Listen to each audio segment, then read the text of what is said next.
বলেছিলে তুমি আমার জন্য খুশি আছো, সত্যি কি তাই? তো কোথাও এক সে চুপচাপ নিস্তব্ধতা, আর কোথায় এক সেই প্রশ্ন যে কবে আসবে, যখন কেউ বলবে তুমি আমার।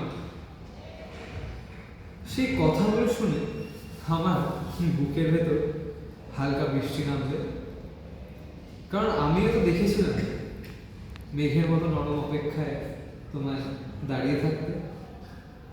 তুমি যখন গাও, তুমি যখন মন দিয়ে গাও, সময় যেন ধীর হয়ে বসে শোনে।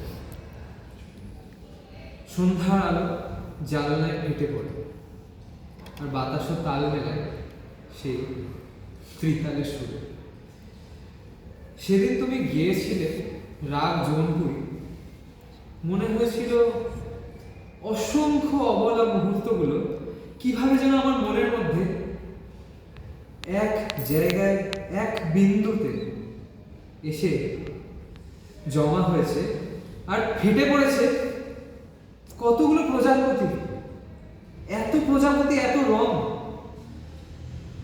একসাথে যেন সেই অবলা মুহূর্তগুলো সব শব্দ খুঁজে পেয়েছে। তোমার কণ্ঠে ছিল ভোরের স্মৃতি, ছিল হারিয়ে যাওয়া নদীর পথ, আর ছিল এমন এক ডাক যেখানে ফিরে যেতে ইচ্ছে করে বারবার। আমি তখন শুধু শুনেছিলাম আর মনে মনে ভেবেছিলাম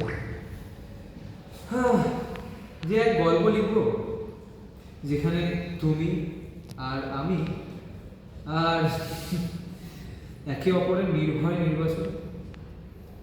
জানি কথাগুলো শুনে হয়তো মনে হতে পারে, কখনো ক্লান্তও লাগতে পারে, কিন্তু মনে রেখো সবচেয়ে গভীর শুরু হয়েছিল নিঃশব্দতা থেকে। আর তোমার মতো মানুষের জন্য ভালোবাসা হয়তো দেরি করে, কিন্তু ভুল করে। একদিন তুমি আবার গাইলে, হয়তো অন্য কোনো রাগ, আর আমি দূর থেকে ভাববো এই সেই মেয়ে যার কণ্ঠে আমি প্রথম শুনেছিলাম অপেক্ষারও সৌন্দর্য আছে। আর যদি একটু ভাগ্য দয়ালু হয়, তবে সেই দিন তোমার গানের ফাঁকে ফাঁকে আমি ধীরে ধীরে বলবো তোমাকেই শুধু চেয়েছিলাম।